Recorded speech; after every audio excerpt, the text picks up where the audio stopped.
afternoon. Evan, how are you today, Happy kid? St. Patrick's Day. You're going with a dignified look today. Glasses. Yeah, I'm checking out these new glasses the company sent me. I've never seen you with glasses before. I don't know if that. Well, we're gonna try them out. You feel ssmarter. You look smarter. smarter. I feel smarter indeed, sir. Good day, sir.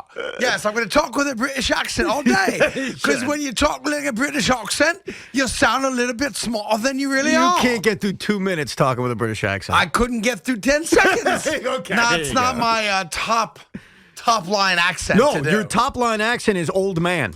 Clearly. Old man, and then I really used to think that Tony Montana, but okay. I was going to say, I knew St. Patrick. He would not have appreciated you guys getting drunk all day, trying to figure out what makes the best black and tan, and chasing girls with skirts where I can see their hoo-has.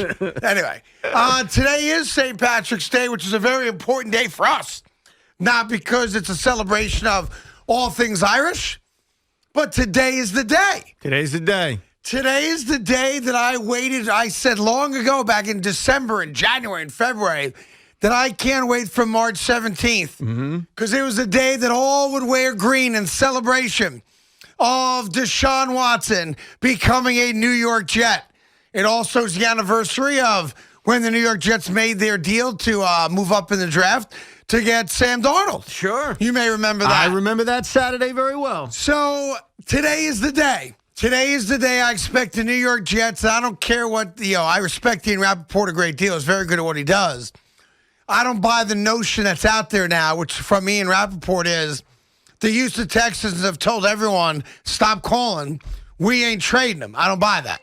I don't buy that. I choose not to buy that. I don't buy that. What does the lawsuit against Deshaun Watson do, if anything, to his trade value? Because that came out last night. Nothing. Okay. I'll tell you why, and I'm glad you brought that up, because this one bothers me. Go ahead. We need to be, and we should be, extraordinarily sensitive anytime there's the allegation of some type of sexual misconduct towards anybody. There's no doubt. It is a problem in our society, and we need to be very sensitive to it. But in fairness, also, to the men that have been wrongly accused of some type of sexual, aggressiveness, sexual harassment, etc., when the allegations appear to fail every test that you would have for a legitimate case of sexual harassment, I think we also owe it to those people who have been wrongly accused to attack that story with the same vigor we would when we hear about the Jared Porters of the world, the Mickey Callaways of the world, and the ones that go far beyond that, like the Harvey Weinsteins of the world. I've read everything there is out there on this allegation against Deshaun Watson. And I want to be clear about this. I do not know everything about the case. I only know what's there. Right. Much like everybody else, right. You can make a decision. You can read everything about it and then form your own opinion. But none of us at the end of the day know 100% of what happened or what didn't happen. Here's what I do know. Jane Doe alleges that something happened a year ago. Okay. Yep. March of 2020. Okay. Yep. A year ago. Yep. At no point were the authorities brought in to investigate this allegation of what allegedly took place a year ago. Number two, a month ago, this lawyer for the alleged victim, Busby, reached out to the agents that represent Deshaun Watson and told him that he represented a client who was going to claim that Deshaun Watson sexually harassed her.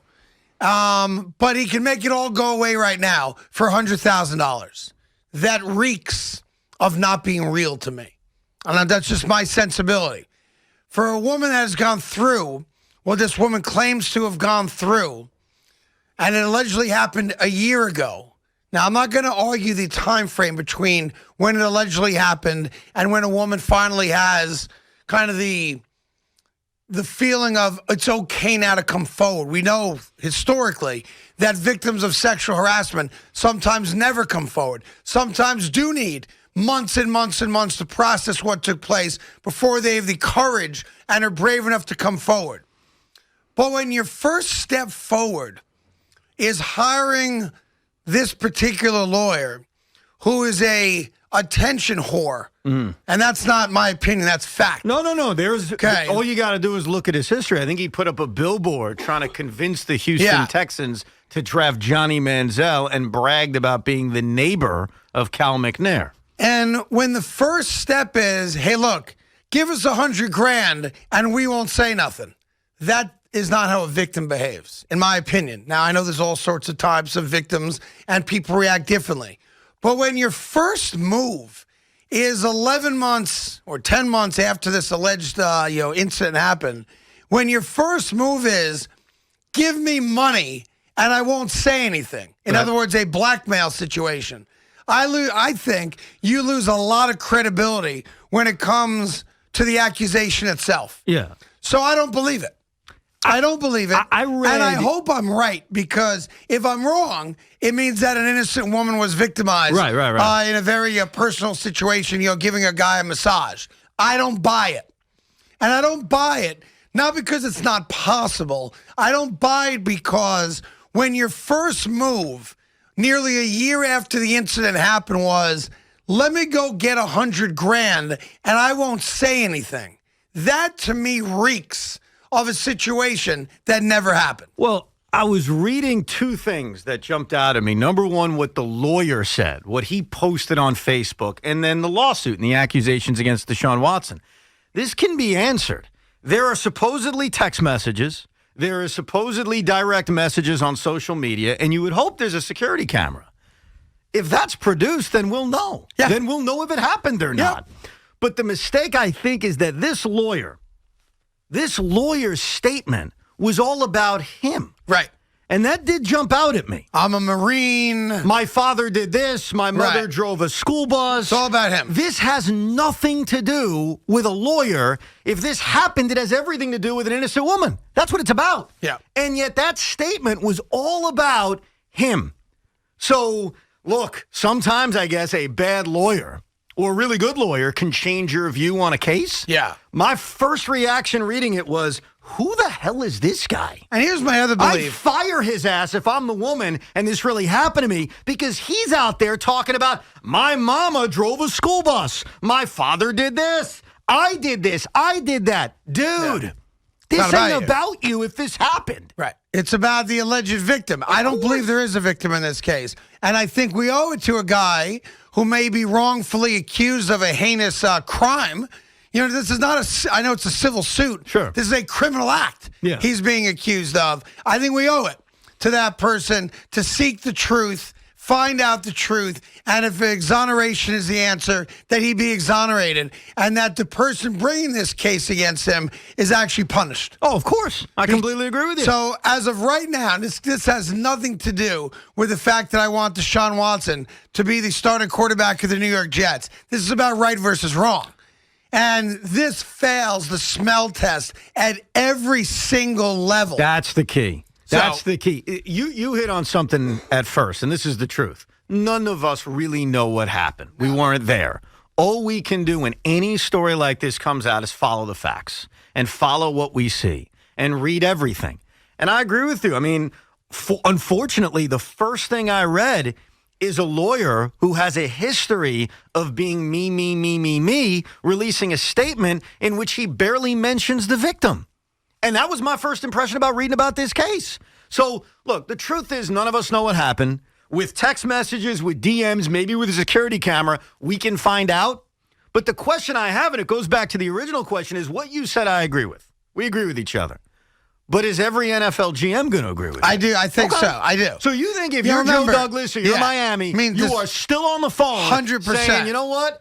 I'm going after the guy. 100%. Okay. 100%. This is not like a lot of the other cases that we've dealt with involving harassment. I think this is a clown lawyer that's trying to get attention for himself because it'll mean other clients for him.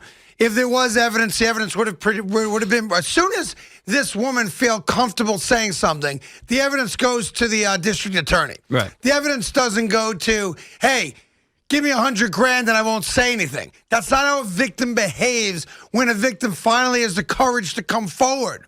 It's about punishing the guy that did something wrong. Right. It's not about give me $100,000, because if the guy did it, if the player is guilty of it, he's given $100,000. There's going to be a payday at some point because he's guilty of a criminal act, and with that will be a civil suit. And if he did it, it's just ridiculous. And if he did it, wouldn't he also very quickly write a check, which for him would be nothing, of $100,000? Or am I wrong about that? I don't know. I can't say that. Okay. But I can tell you that if they had the goods on him, and this is a slam dunk case, it's you bring the criminal charges against him, and then you follow up with the civil case because you're going to get paid. Right. You don't start off with, give me $100,000 and I'll squash it. You're blackmailing the guy. Right. That's what you're doing. So I want to be very clear. If you're a diehard Jet fan, go get Deshaun Watson. Every single thing that I know about this kid and how he lives his life is in complete contrast to the allegations against him. Craig, that's the other thing. There are certain players in the NFL or former NFL players, Pac-Man Jones, I'll pick on him. If this was accused of Pac-Man Jones, I think our initial reaction would be, yeah, he's probably guilty. But Deshaun Watson has had in college, in the NFL, not just a good reputation, but a sterling reputation. It's a perfect reputation. So it's a part of when you hear something like this and you read the facts, everything around it, that's going to lead you to say, I don't think this is true. Yeah. So here's the deal. You know, a couple years ago, March 17th was New York Jet Day. As the New York Jets traded, what was it, 3 second-round picks, right? Yep. To move up in the draft and get Sam Darnold. Suck for Sam. And we got the guy we wanted. Didn't turn out to be any good, but we got the guy we wanted. And we all celebrated St. Patrick's Day, knowing that the New York Jets put themselves in a spot to suck for Sam and get Sam Darnold. That's right. And here we are, what? 4 years later. 4 years later. 4 years later. 4 little years. And today should be New York Jet Day again. Because when I read the offer that the Chicago Bears made to Seattle to get Russell Wilson. If you believe that, but okay. If you believe the offer. I'm just putting that out there. 3 first-round picks, second-round pick, and players. Yes. To me, we've got all that. We've got all the picks. Craig, go further. Go further. What? The Jets have better. Even because more. I'm saying, I said we got all that. No, but we got better. But we have that. Significantly. But my point is, we got all that. No, because you're downgrading too. I don't want you to downgrade too. The New York Jets can offer something the Chicago Bears couldn't have fantasized. The number 2 pick in the draft. So, yes, the Jets have that. We have But all I want to make it clear, the Jets have more. Okay. More. Well, we've got that and more. Thank you. That's better. And I don't want Russell Wilson. But that means if that was the only and best offer for Russell Wilson, we've got that in spades and more. Yes. To go get Deshaun Watson. So as I texted Joe Douglas yesterday. Did he write you back, by the way? No, because I told you he's in the weeds. He never wrote you back. He's absolutely in the weeds. He's in the weeds. They're offline because they're working. They're like they're like the Keebler elves trying to make fudge stripe cookies for our enjoyment. Yes. They are working right now. And I can tell you right now that I'm back on the wagon. Because you believe again? I believe. Well, this is my day. How come you don't trust me? Because this is my day. I've been telling you this for 2 months. This is my day. Okay, it's your day. I told you St. Patrick's Day. Everybody's wearing green already anyway. Yeah. So if you're wearing green, why not keep the green feeling going and celebrate and enjoy the New York Jets getting Deshaun Watson? All right?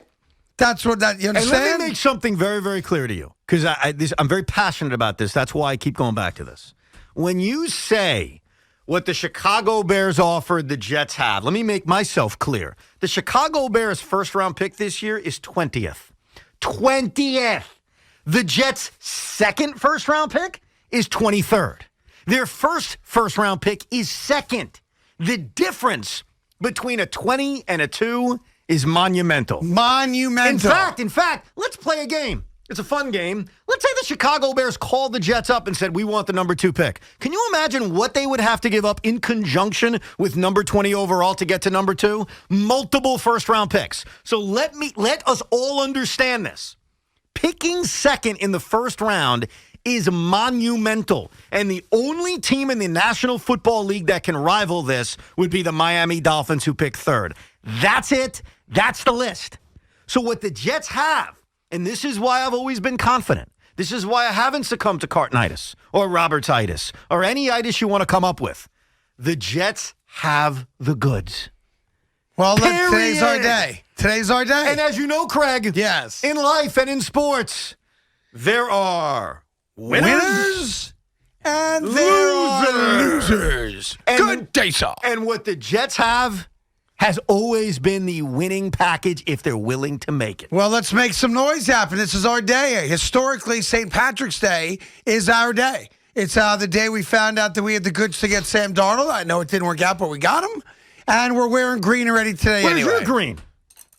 Where is your green? I got my green on. Oh, it's underneath your sweatshirt? Well, it was very cold when I left. Look at my sweatshirt. Can you describe to the people my sweatshirt? He's wearing a faded, nice, old-school green Jet jersey. Jets jersey.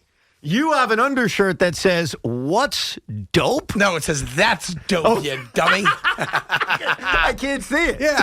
Hey, can you see it now? That's dope. And the O has kind of a marijuana flower, if you will. Well, it's legal now. I'm not saying it isn't. Yeah. I'm just describing the shirt to the people. That's dope. But does it really count on Thanksgiving, on St. Patrick's Day to have it as an undershirt? Yeah, because I'm saving it for, I want to reveal it when Deshaun Watson becomes a Jet. Oh. So I didn't want to jinx it this morning. Sorry. I thought that if I rocked green on the outer garment, right, that someone would accuse me of jinxing it. Well, hold on. So I'm going with the green on the inside. Watch this. So I have my New York Jets sweatshirt. Yeah. Here's what I have underneath. You don't have to get undressed for me. Look at you. More sexy. green. Yeah, green on green. You might be considered a mush. It's possible. A mush? Yeah. I'm celebrating St. Patrick's Day. Well, you're not going to be happy about the other bit of news. What? I don't want to be the bearer of bad news. What? Well, oh, let me guess. The New York Knicks couldn't hold on to a 9-point lead, so I couldn't get the 1 seed last night? Yeah, I'm aware of that news, Craig. Thanks. No. Appreciate it, Knick fans. Thanks, guys. That's not news at 2 o'clock, 12 hours after the game was played. All right, then give me the bad news that's going to piss me off. It's going to piss you off. Great. And I predicted this yesterday, too. What? Kyrie Irving's not playing tonight. Why? Well, because he played this week. Why is Kyrie Irving not playing tonight? He now has a groin injury. Yeah. So. There you go, Biggs. There you go. There's your guy. Just like I told you yesterday, there's no doubt he was going to take a day off. There was no doubt about it. Great. We got lots cooking. 877-337-6666. Your thoughts on the baseless allegations against Deshaun Watson, and today being green, a green day.